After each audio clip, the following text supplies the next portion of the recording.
cameras will not be allowed inside the courtroom to capture one of the biggest murder trials in San Diego in years. The judge in the Larry Millete murder trial has banned cameras and recording devices from the courtroom.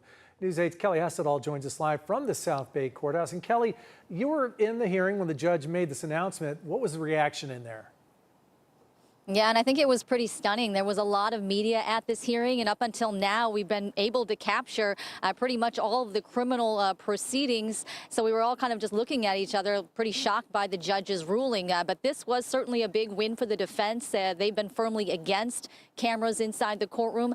I spoke to legal expert Gretchen von Helms a short time ago. Here's her take on this. Ever since the O.J. Simpson trial, I believe that cameras affect how lawyers act. Then they step outside instead of working on the case. They may step outside to do media interviews. It's disruptive, I'll say, to the calm work of a trial. And the judge this morning gave several reasons for not allowing cameras, saying it's the court's duty to safeguard the defendant's right to a fair trial. He was also concerned about the jurors, that potentially somehow they could be exposed to harassment. He gave all kinds of reasons for why he rejected our request to film the proceedings.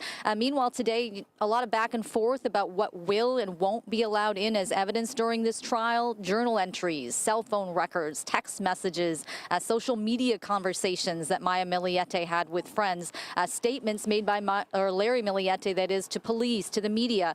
The judge allowed in some things and not others. So just a lot of pre-trial stuff is being hashed out right now, as trial is technically scheduled to begin 2 weeks from now. But back out here live, I can tell you guys there's tension in the courtroom because while all of this is being hashed out in court, there's also this thing hanging in the background of the defense trying to get the DA's office thrown off this case, accusing the prosecutor of misconduct, and a hearing for that is scheduled for Thursday. Carlo and Anna.